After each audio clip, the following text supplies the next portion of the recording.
দেশ বা দেশের বাইরের থেকে যারা যেখান থেকে এই বিনোদনটি দেখতেছেন তাদের সবাইকে জানাই অনেক অনেক প্রীতি ও শুভেচ্ছা। আশা করি সকলেই ভালো আছেন এবং সুস্থ আছেন।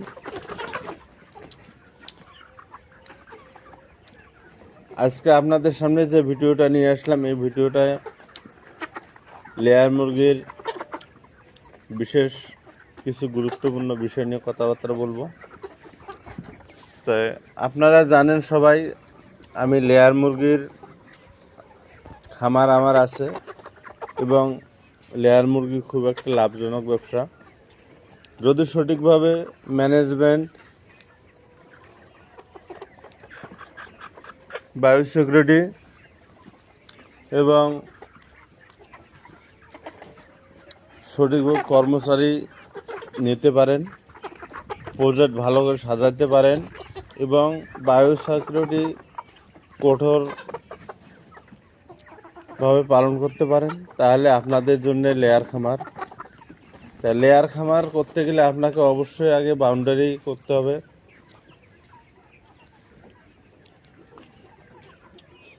বায়োসিকিউরিটিটা বিশেষ করে গুরুত্বপূর্ণ। তো বায়োসিকিউরিটি আপনাদেরকে আগে করতে হবে, তারপর খামারের পরিকল্পনা নিতে হবে, কারণ লেয়ার মুরগিতে বায়োসিকিউরিটি খুবই খুবই গুরুত্বপূর্ণ। তো আমার এর আগে ছোটো মোটো খামার ছিল, আমি 500 মুরগির থেকে শুরু করছি। আপনাদের দোয়া আশীর্বাদে আজকে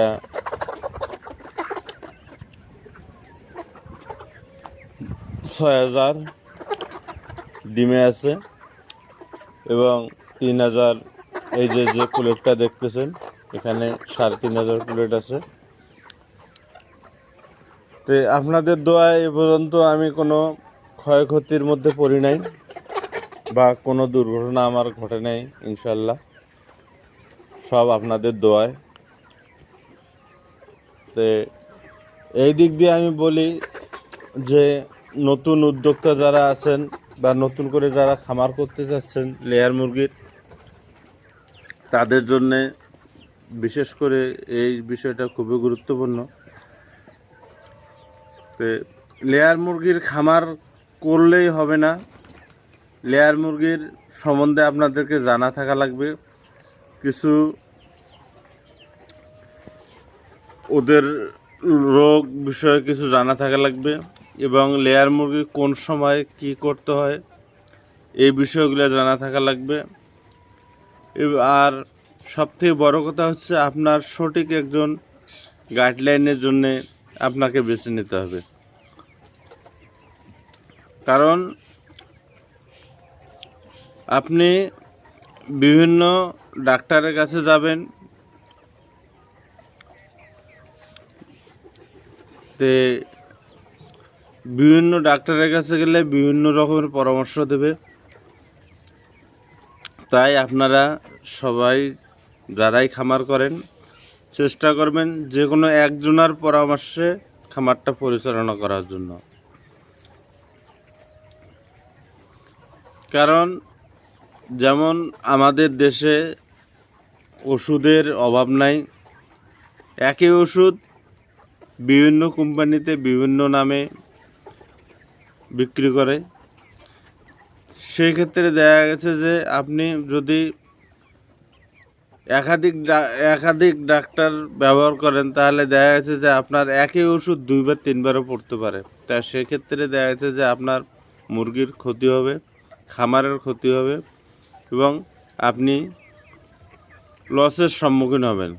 তাই আমি বারবার বলতেছি, আপনারা অবশ্যই যে কোনো একজনের গাইডলাইন মেনটেন করে খামার পরিচালনা করবেন।